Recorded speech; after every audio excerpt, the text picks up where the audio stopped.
And the other one I want to talk about on music, and I'll come to the pack on this, is Adele, who is still whining about the show she cancelled in Vegas, when a lot of people lost a lot of money who planned trips and everything, and she just cancelled at the last minute. Here's what she said about the cancellations.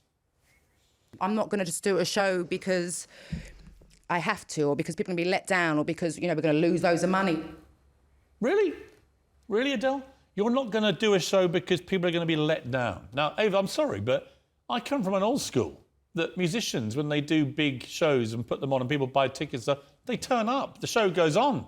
You don't just flounce off to your Hollywood mansion and then months later say, I'm not going to do it because people are let down. Yeah, but then you get Amy Winehouse at Festival, who was half dead on stage and should have absolutely not been there. That's different. She had an addiction. How is that? Adele has no addiction other than to her own fame. But she's preventing herself from getting into a place where she does have an addiction. She's saving herself. No, she's not. No, do me a favour. Saving herself for what? From a breakdown. At the She time, literally raced to a Beverly Hills mansion. She claimed it wasn't ready, and it wasn't a question of a few days. We're now 5 months later, and there's still no shows booked. She doesn't care about her customers. What's going on?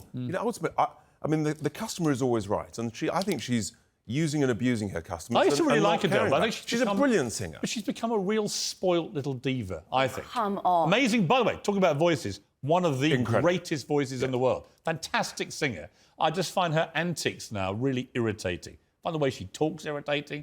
I find what she says about her fans irritating. No sense of accountability. No sense of returning all the money they all wasted on flights and hotels, everything. None of it. I have no compulsion, she says, in basically honouring people who are going to be let down.